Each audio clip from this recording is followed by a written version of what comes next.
కారం తొక్కుడు పచ్చడి అండి ఇది. ముందుగా మామిడికాయ ముక్కలు ఇలాగా చిన్న చిన్న ముక్కల కింద కట్ చేసుకుని వాటిని అలాగా కోసి పెట్టుకోవాలండి.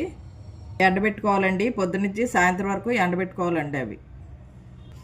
నువ్వుపప్పు అండి, ఒక హాఫ్ కప్పు నువ్వుపప్పు, హాఫ్ కప్పు పెసరపప్పు, ఒక హాఫ్ కప్పు పచ్చకారం, ఒక 4-5 స్పూన్లు సాల్ట్ అండి, అలాగే ఆవు పిండి అండి ఒక హాఫ్ కప్పు, కొంచెం మెంతిపిండి అండి, 1 స్పూనున్నర మెంతిపిండి అండి. ఇవన్నీ కూడా మనం ఇలాగా కలిపేసుకోవాలండి.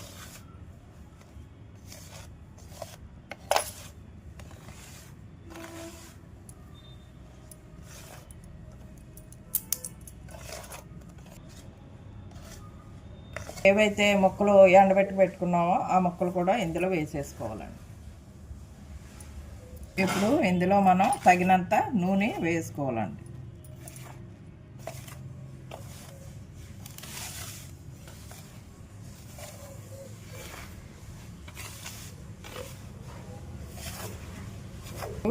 నూనె వేసుకోవాలండి. ఇది గానుగ నూనె అండి. ఇలాగా వేసేసుకుని కలిపేసుకోవాలండి.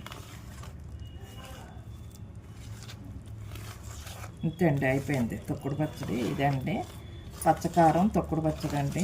ఇంకా కొంచెం మామిడికాయ ముక్కలు పడతాయండి, మళ్ళీ ఎండబెట్టి వేసుకోవాలి. ఇదండి పచ్చ కారం తొక్కుడు పచ్చడి అండి. ఇదండి ఈనాటి వీడియో. ఈ వీడియో కనుక మీకు నచ్చినట్లయితే లైక్ చేయండి, షేర్ చేయండి, కామెంట్ చేయండి, సబ్స్క్రైబ్ కూడా చేయండి. మరిన్ని వీడియోలు కావాలంటే బెల్ ఐకాన్ని నొక్కండి. Thank you very much.